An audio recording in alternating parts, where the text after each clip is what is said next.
Hey everyone, welcome to My Wife the Dietitian, a weekly podcast about lifestyle and healthy eating. I'm Rob, and together with my wife Sandra, we invite you to join us on this informative yet entertaining journey through the complex world of healthy eating. We'll cover everything but the kitchen sink. Each week we'll discuss topics ranging from how to protect yourself from developing cancer, spicy foods to rev up the libido, to caring for your palliative grandfather with Alzheimer's. We'll also delve into more complex issues like, what the heck is oat milk? Why doesn't my butt fit into these jeans? And every guy's favorite question, will eating spinach really make it bigger? Join us each week as we strive to educate, enlighten, and entertain you. There's poached eggs, fried eggs, scrambled eggs, Easter eggs, eggnog, deviled eggs, pickled eggs, egg salad, eggs Benny. Eggs. Some call them Mother Nature's multivitamin, and some demonize these sunny yolk-filled packages, exclaiming, too high in cholesterol. There's some political agendas driving the messaging behind the conflicting nutritional messages. What are the facts, and what does the evidence say? In this episode, Rob and I will unscramble the facts about eggs and health. Get cracking.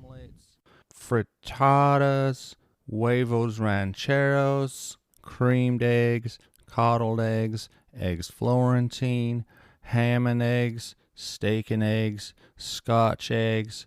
You can get them hard-boiled, soft-boiled, sunny side up, over easy. You can make quiche with them, French toast, egg foo young, souffle, omelets. Welcome back to My Wife the Dietitian. Hi, Rob. Hello, Sandra. How are you? Good. Excellent. What are we talking about today? I wonder. Eggs. Eggs, and more eggs. Episode 29. Who knew there was so much to know about eggs? The scrambled facts about eggs and health. Oh, you're so witty. Oh, no, you are. You're funny. We're going to cover eggs and cholesterol controversy, including the competing political agendas behind the messaging. Well, that sounds different. And then we're going to talk about the egg facts, the nutrients, and the evidence. What does the evidence say? The origin of eggs, the hen health, and practical considerations, talking about vegan and lacto-ovo vegetarians and all the ways that we can eat eggs. And then we'll talk about the bottom line. That sounds awesome.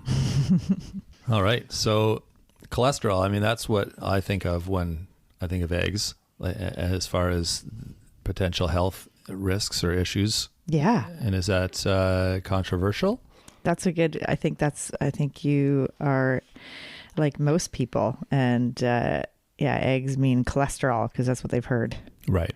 And yeah, they are high in cholesterol, definitely. But then, okay, does cholesterol really, the dietary cholesterol in our food affect our blood cholesterol? That is the question. I don't know. That's why I'm here. Well, yeah, there's the finding that it's the saturated fat in our diet that drives the cholesterol up versus the cholesterol in food. So, in shrimp and in eggs. It reminded me of your intro there. It's the shrimp or the egg. That's kind of ironic. I know. That wasn't me, by the way. No? No. Oh, okay. It was, did Forrest Gump or his friend come into the house? Yeah, I called those guys up. Okay. Well, there is so many different ways to make eggs. They're so versatile. Yes, they are. Yeah. And yes. Okay. So the question is, is the cholesterol in egg a problem? And it's still under question. Okay. So they haven't figured it out yet. Well, we do know that it's the saturated fat in our diet that actually drives up the blood cholesterol. And it's interesting because that cholesterol issue that you mentioned from the 1980s to the 90s, the public consumption of whole eggs dropped dramatically because of the yolk and cholesterol link with cardiovascular disease and increasing cholesterol levels. Right. Okay. But, the liver actually makes 80% of the blood cholesterol we have in our body. As I said, it comes from saturated fat, and the liver actually makes the cholesterol, and we get about 20% of our cholesterol in the blood from our diet. Oh, that's it. Yeah. Yeah. And remember when we talked about fiber and we talked about, remember you always say, oh, I know cholesterol comes from animals. That's right. Right. Yeah. So there's no cholesterol in plant foods. Right. It only comes from animals. This fiber. That's, well, yeah. Well, I mean, fiber doesn't come from animals. Yeah, exactly. Yeah. But then that's kind of like part of there's a bit of a political agenda behind the messaging, because the plant-based movement and vegetarian movement, they're saying that you don't need eggs, or you don't need to have animal products in your diet at all. And there is a huge amount of government money that goes into the egg board. And I know I looked something up in 2013, the CEO of the American Egg Board had to step down. I guess she was trying to stop the sale of vegan mayo at Whole Foods, because basically they said that there was a name violation, that people understand mayo to contain eggs. And so if you had the name vegan mayo, it was confusing to the public. And so anyways, and they do spend a lot of money on slogans like the incredible edible eggs and get cracking, and, different ways to get more people to eat eggs. And it is more the industrial farming. Yeah. Yeah. It sounds like there's a big agenda. There's a lot of money. I mean, overall in the food industry, I mean, I'm sure it's not just the egg people. Yeah. But yeah. Yeah. But I mean, we have chickens, and we're so lucky. I love our chickens. And there is eggs, just looking at the evidence, it's not looking like it's really harmful to eat eggs in moderation. Yeah. We eat them. Well, I think I say about 2 eggs twice per week is good, or 5 eggs a week, or that kind of amount. And definitely where you get the egg does make a difference in the egg quality. That's probably more important. Like the most important part about the eggs are where they're from. Yeah, it's like everything, right? What does your food eat? Yeah, exactly. But we're not going to talk about that quite yet. We'll save that. I will save about the hen health. Yeah. Yeah. So there's the other thing about eating just the white. Is that a yolk? Hardy heart. You and your egg yolks. Well, there was a lot of people, I think, that just ate the egg white because it's the protein part of the egg. Right. The egg yolk is the cholesterol, but then we actually need cholesterol, because cholesterol is the building block of like hormones, and it's a part of every cell. So remember, our liver makes a lot of the cholesterol we have, but we actually need some cholesterol. So like through our diet, you mean? Well, we need it.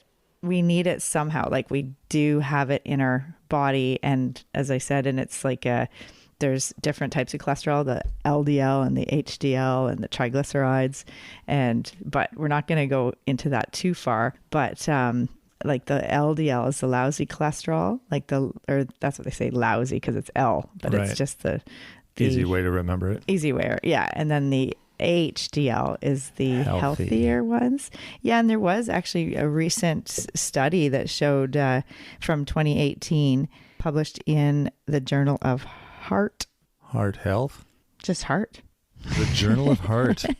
It included 500,000 adults in China, and found those who ate eggs daily, about 1 egg a day, had a substantially lower risk of heart disease and stroke than those who ate eggs less frequently.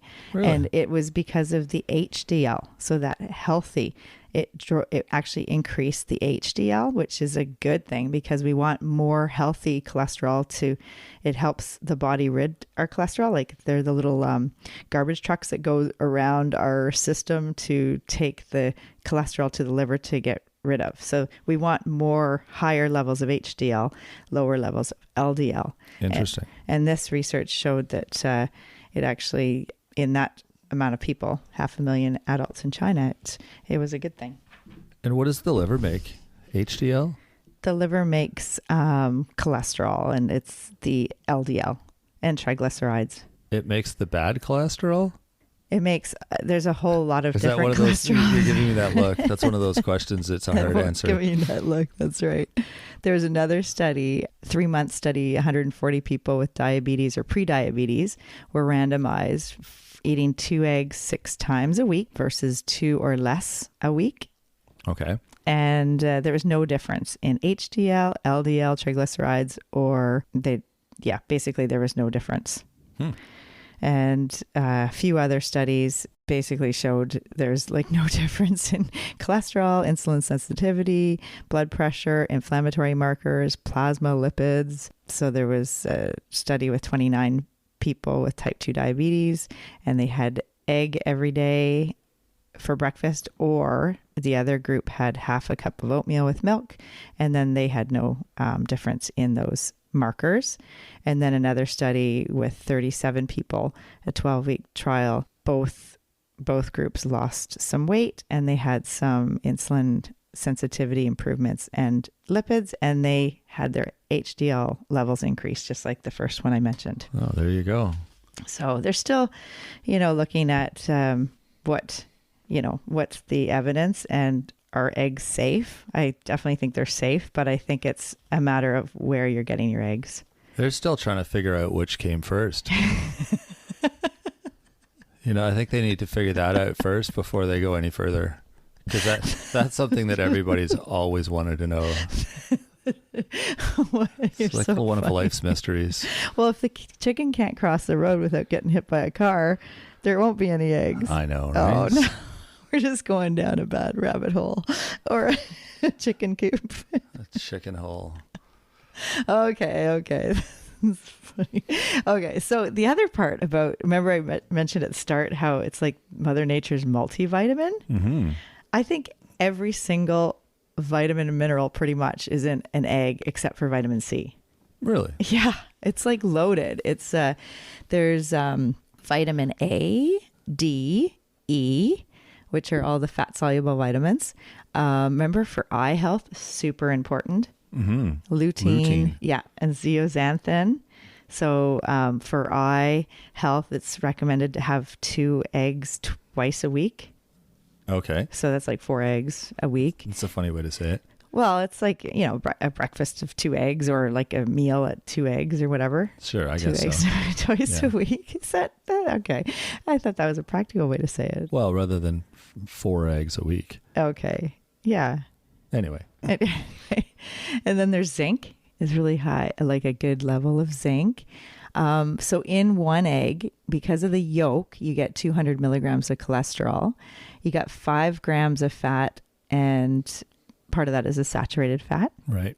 So with the whole egg, eating the whole egg will improve your HDL, it looks like, with that study, the healthy cholesterol. Right. Not just the white, but the whole egg. Yeah. And the other thing about the white is we get so much from the yolk. Like, as I mentioned, it's like the cholesterol is a material for testosterone, like different hormones, and it's a fat soluble. It helps carry around the fat soluble vitamins and nutrients like the zeaxanthin and lutein. It actually has an essential amino acids called leucine.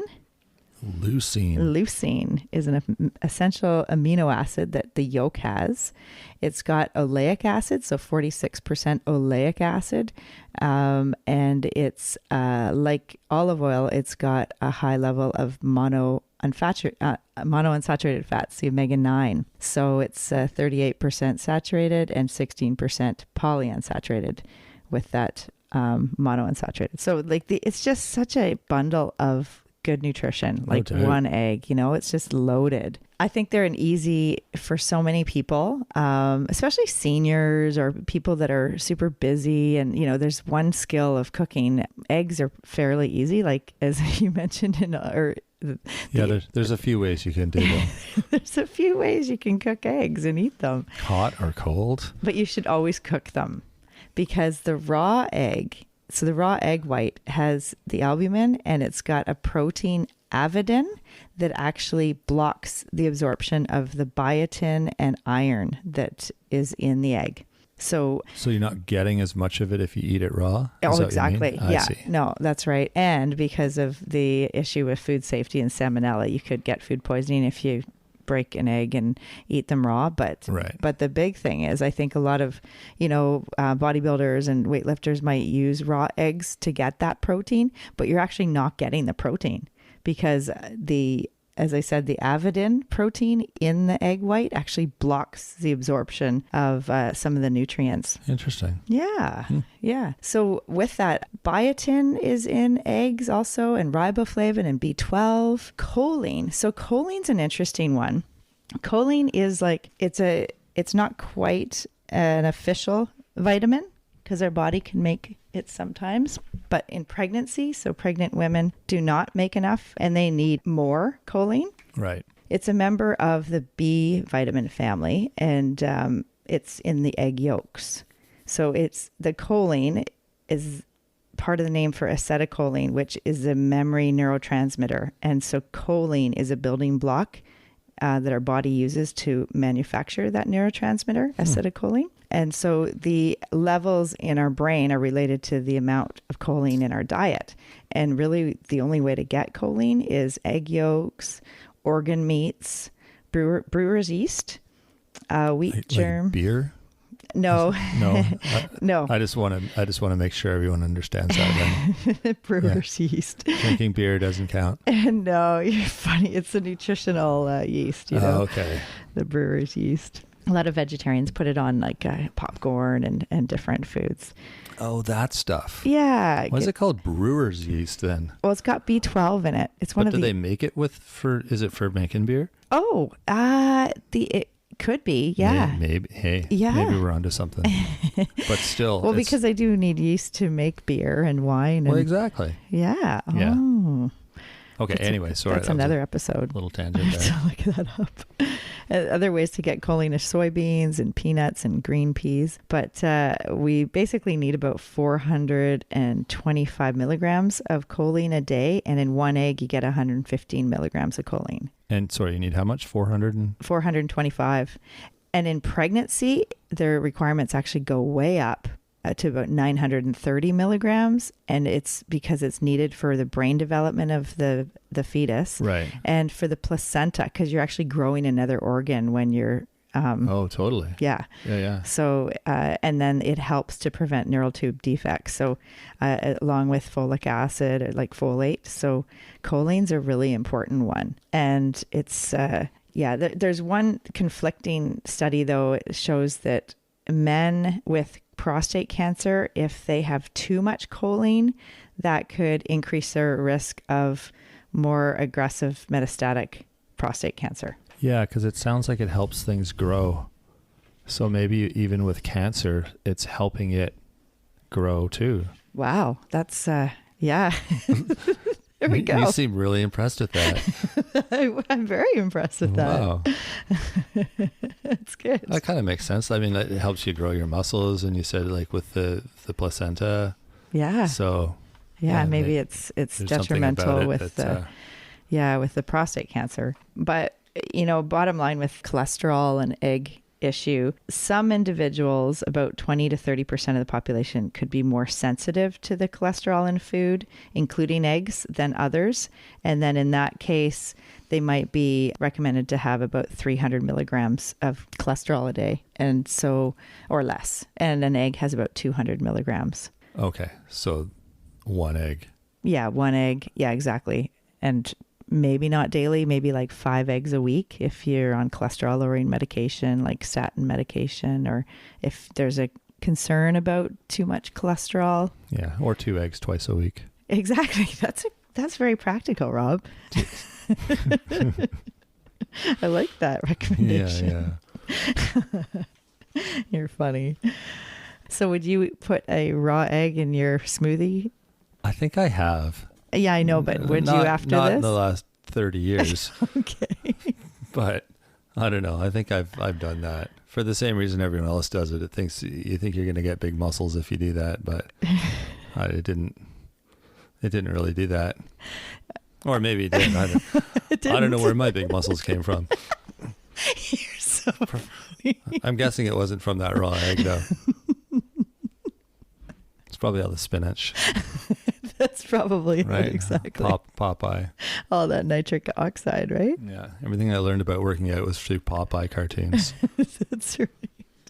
Okay, let's carry on. That's funny. Okay. So when we're looking at the origin of the egg and the hen health, so brown eggs are not necessarily healthier. Oh, because people think like white and brown with bread and all that if it's brown, it's going to be healthier. Oh, is that why? Well, that's what I think. Oh my gosh. I mean, because you think white rice, brown rice is healthier, brown bread's healthier. So eggs, brown ones must be healthier.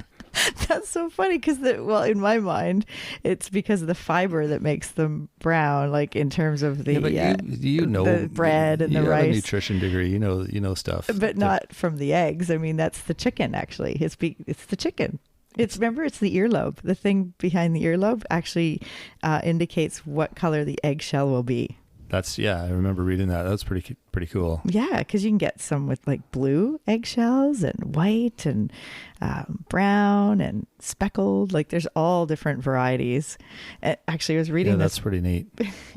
We were reading this book. It was a really good intro book for when we first got some chickens. When we were raising chickens, we getting the egg, or like the little pullets or the hatchlings, and it's from Jenna Wargenrich. It's called Chick Days: Raising Chickens, an Absolute Beginner's Guide.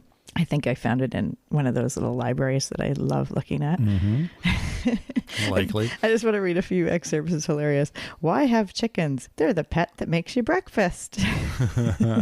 Pretty much. That's right. And then a handful of chicks will cost you less than a large pizza and require less effort than your house cat.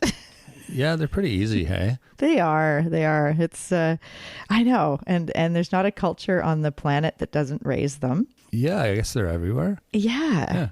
And it's funny, one little paragraph, she says, my favorite reason to raise chickens: they add life and vigor to your home, turning houses into homesteads and children into naturalists. Pouring scratch grains into a metal bin, closing the coop door at night, mending a hole in the fence so the fox stays at bay. These actions connect us to our food and to our past.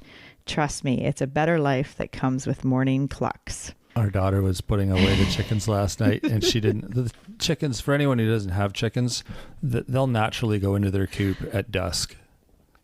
That's night dusk. Yeah, at dusk. And then you just go out and shut the door. It's pretty easy. But she didn't want to go out in the dark.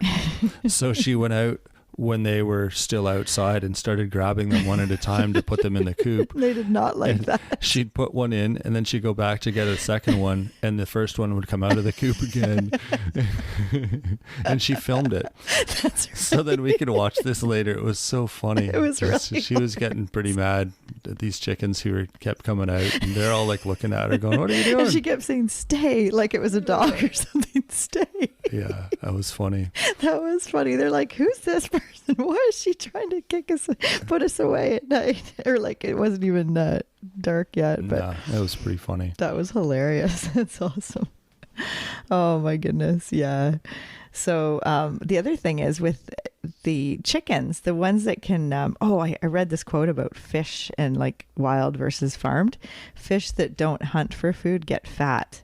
And the same with chickens, eh? Like chickens, backyard chickens, they peck, they get bugs and insects, they eat our compost, and they, with the grass, they are getting all these good nutrients. It actually improves the nutrient value of the eggs. And the ones that you get from the backyard or the farm stand, those eggs usually have higher level of omega-3, and the ones in the store that you get that might have been from like a factory farm or a different type of circumstance usually have higher levels of omega-6, which is, remember we talked about the balance. That's the one you don't want. Yeah, we want more omega-3 and less omega-6. And so you have a chance there, if you eat eggs, to get more locally farm-raised hens that are maybe free range or, grass-fed or however they want to label them. And then you know that you're getting maybe better omega-3 profile. Yeah. I don't know about everywhere else in the world, but locally it seems the price of eggs in the store has come up to be pretty competitive with what farm stands. Like farm stands will be like $5, $6 for a dozen eggs. And the stores now are like $4 or $5 for a dozen.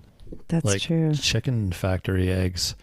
So yeah, if they're almost the same price, you might as well get the farmed ones because they're going to be way better. Yeah, in terms of nutrient value for sure. Yeah. And you're supporting local too. Totally. Yeah. Oh, one other thing I forgot to mention about the choline, it actually is good for the skin, and that's the it's kind of like a B vitamin type thing, and it actually helps your body to clear histamine, so good for people with allergies. So that's another benefit of eating the whole egg with the yolk. Oh, okay. I was going to say you have to crack it onto your face to spread it around. It's really good for your skin. You're funny. Oh no! So lacto-ovo vegetarians include eggs because in the name, like lacto, like milk, and ovo is egg. So they don't eat. They don't eat meat. Yeah, or but chicken, they still eat or fish. But if it's a pesco vegetarian, they eat fish. Right. But so lacto-ovo do eat eggs, and then vegans do not eat eggs. And there are different things for cooking, like recipe substitutions that you can use. So like 1 tablespoon of ground flaxseed with 3 tablespoons of water. If you mix that together, that has the same emulsifying action in your baking as an egg. Okay. Or for breakfast, you could have like soft tofu that it's 2 to 4 tablespoons of soft tofu is the equivalent of 1 egg. I've done that before to make scrambled eggs, and as long as you season it properly, the texture is identical. With turmeric. That'd be good. Yeah, it makes it really yellow, and then it gives it that good healthful spice. It's an antioxidant. And yeah, that's a good one. And then in baking, like making muffins or other bakery items like banana bread, if you have a 1/4 cup of mashed really ripe bananas or a 1/4 cup of applesauce, that will replace the egg in recipes. Right. So, and then I was reading something I told you about, like 3 tablespoons of bean water. So like after where were we talking about that? Oh, in the kitchen the other day. Like if you're draining your chickpeas out of the can and you use that water, about 3 tablespoons would replace the action of an egg in different recipes. Like, what are the things that like meringue kind of thing? Oh, I see. Like where you'd like whip up an egg. Exactly. Like use the liquid element of it, I guess. Yeah, but I mean, it depends. I mean, the bean water, I usually say rinse it off because that's where you get the flatulence and gas and bloating. If you don't, you're not used to eating a lot of beans, and then you have the ones with the water because that's the fermentable sugars that cause the problem there. Interesting. Yeah. But the other, obviously practical, it's just so easy, like to, use it in meals and snacks. Eggs are so easy to just cook. And you mentioned all the different ways to, have eggs, and probably not frying. That's the kind of, I would minimize how much you fry things, just using that heated oil. Maybe if you are going to have an egg in the pan, how about put some salsa in there first, or cook it with water. Mm-hmm. Or broth even.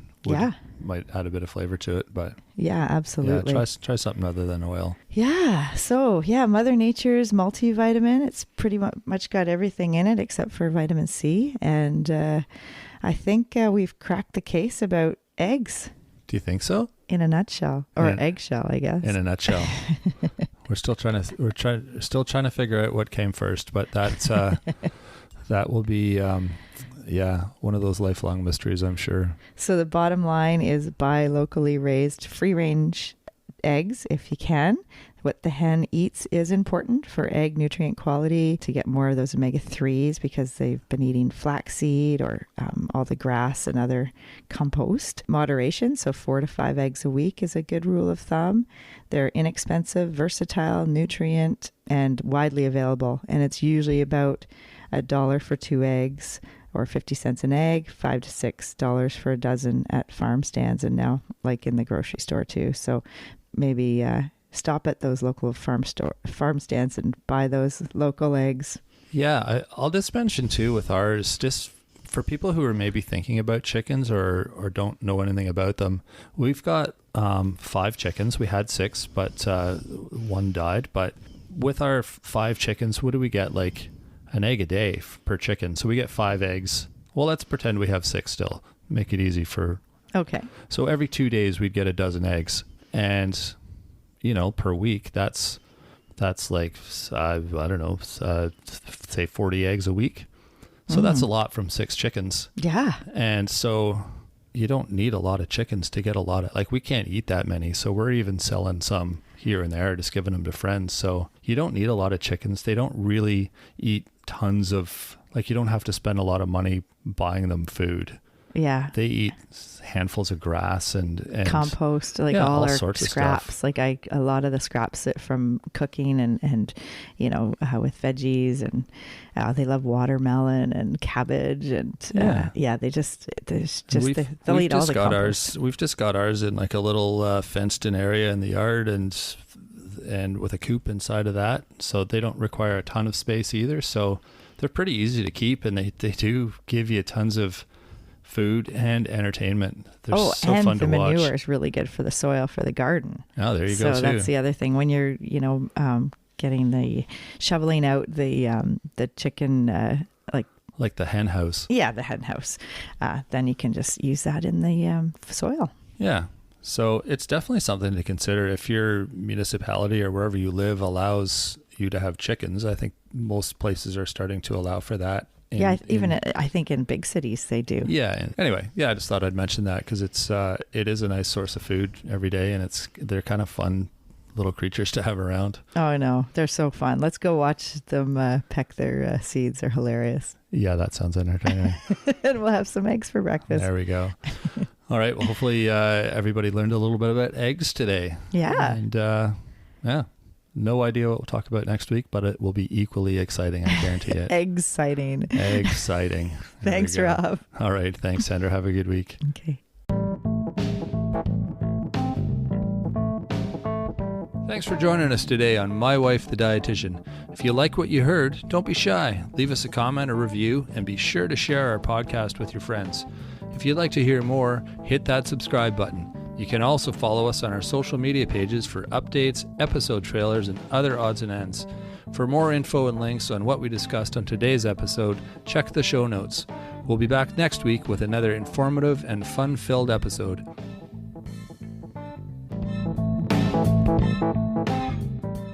Frittatas, huevos rancheros, creamed eggs, coddled eggs, eggs Florentine, ham and eggs, steak and eggs, Scotch eggs.